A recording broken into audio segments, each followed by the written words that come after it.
Moroni and his brother Enoch were arrested when he was 20 and his brother was 16, and they were arrested for public drunkenness. Hello, welcome to week 12 of Mix It Up, Black History and the Restoration, where we mix up a recipe and mix up the restoration by learning about early Black members of the church. I'm Taylor Ricks, and today we're going to be talking about Moroni Able while we mix up some sweet and sour chicken. So just as we get started, in this pan, I don't know if you can really see it, we have just some chicken that's lightly dredged in flour with salt, pepper, garlic powder, that kind of thing, and cubed. So I just do it in 2 batches because my kids eat a lot of this, so I make quite a bit of it. So I just do it in 2 batches, and we're gonna bake it. So all I'm doing is trying to get all the edges browned, and then we'll make the yummy sauce to put on it. Okay, so Moroni Able is the son of Elijah and Mary Ann Able. And I don't know if you remember them from week 3, so you'd have to go back in the archives a few weeks. But Moroni is their oldest son, and Elijah, his dad, is kind of our most famous, well-known first African-American to hold the priesthood. And he was ordained before it was an official statement from the church that Black members could not hold the priesthood. And so you'll remember, and you can go back and look at it, but he had the priesthood for a while, served a mission, did various things, and then when Brigham Young said Black members couldn't have the priesthood anymore, he was then, at that point, no longer held it. So it was kind of a complicated situation for Elijah and Mary Ann. Well, about 14 months after they were married, they joined the church in Cincinnati, Ohio, and 14 months after they were married, that's when Moroni, their oldest son, was born. And he is, as far as we can tell, their only child that was born in Cincinnati. And they were baptized there, and it was time for the saints to head west. And so at the ripe old age of 5 years old, Moroni headed west with his family, and they traveled in the Appleton M. Harmon Company and came to the Salt Lake Valley. When they got to the Salt Lake Valley, they arrived into the Salt Lake 13th Ward. And when they arrived, his parents were baptized again. So obviously this is a theme, right? We talk about it, feels like every week. The first time I read it, I thought it was like crazy. I hadn't heard a whole lot of being baptized, multiple times. And now the more stories we read, it seems that it was pretty commonplace then to get baptized, like, I don't know, every time you moved or something. So they got baptized again, and then they moved to the Mill Creek area and lived there for a while. And all of the documents show Moroni living with his parents as they lived in Salt Lake and as they lived in Mill Creek. But then as they were searching for work, his parents moved to Ogden. And so once they're in Ogden, the census does not include Moroni in their home in Ogden. So he must have at that point become a little more independent, didn't move to Ogden with them, and stayed either in Salt Lake or Mill Creek or whatever. So the church records of the time were not super efficient. Like now, it's very easy to look up like when you paid your tithing just by going online, right?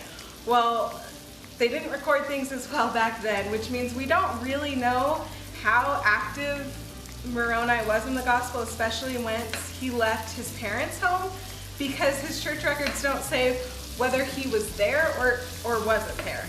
But what is interesting, this is a little bit scandalous, is Moroni and his brother Enoch, so they love those scripture names, can't blame them. Moroni and his brother Enoch were arrested when he was 20 and his brother was 16, and they were arrested for public drunkenness. So apparently Moroni had a bit of a little wild side. And they were taken into custody for their public drunkenness, which, like I said, his brother was only 16, so way to go on that example there. And they had to pay $5 each in a fine for being arrested. So that is kind of Moroni's like little scandalous story. But he died really young. So we don't have a whole lot more about Moroni's life, like as far as stories can go.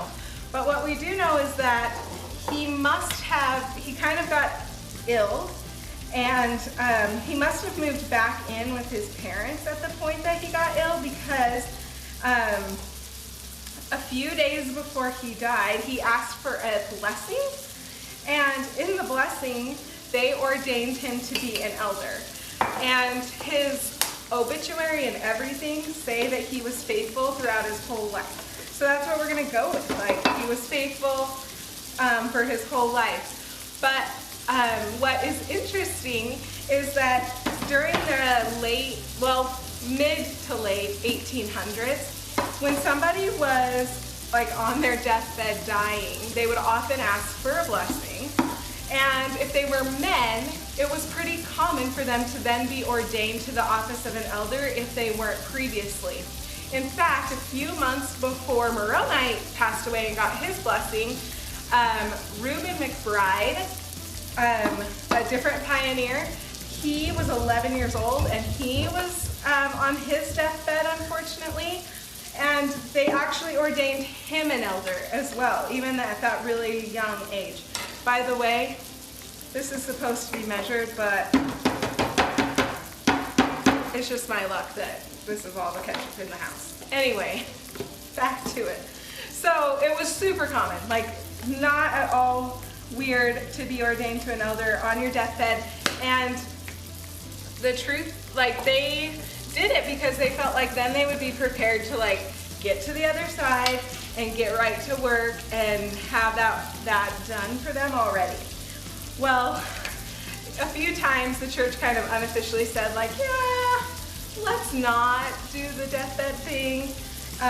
But it wasn't until 1900 officially the president of the Quorum of the 12 Apostles came out and was like, okay, we're not going to do the deathbed ordinations. Hopefully we'll never have a chance where we like wish we still did, but I think we're going to be all fine and dandy. And so they stopped doing them. But that could be part of why Moroni was ordained at the very last minute. But what's interesting is he was ordained on his deathbed after it was already, clearly, quite a bit after it was already stated that black members couldn't hold the priesthood.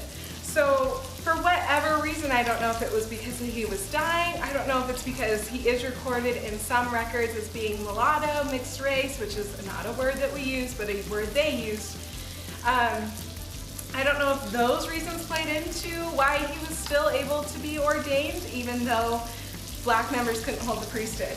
The other thing about this story that stood out to me and like broke my heart was he was baptized in the Salt Lake Valley when he was 8, almost 9, a couple months away from being 9 years old.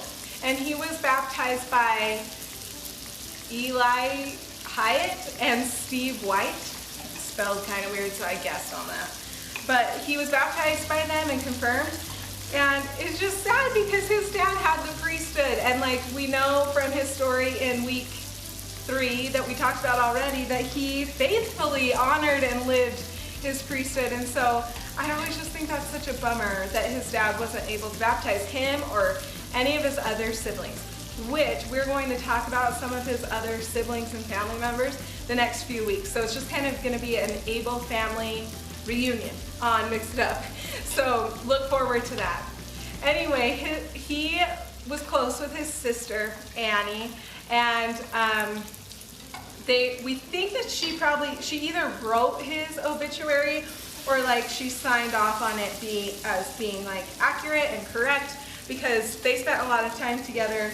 It seems like they lived near each other when their parents moved to Ogden, and neither of them did. And written in his obituary, it said, through all his sickness, he manifested a meek and humble spirit and faith in Jesus Christ. So he was actually 23. I think I said he was 26. He was only 23 years old when he passed away in Ogden. and he is buried in the Ogden Cemetery, but unfortunately he is in an unmarked grave. So we're not even exactly sure where, but we just know that he was buried in the Ogden Cemetery. And they say that he died of bloody lung or wet, something like that.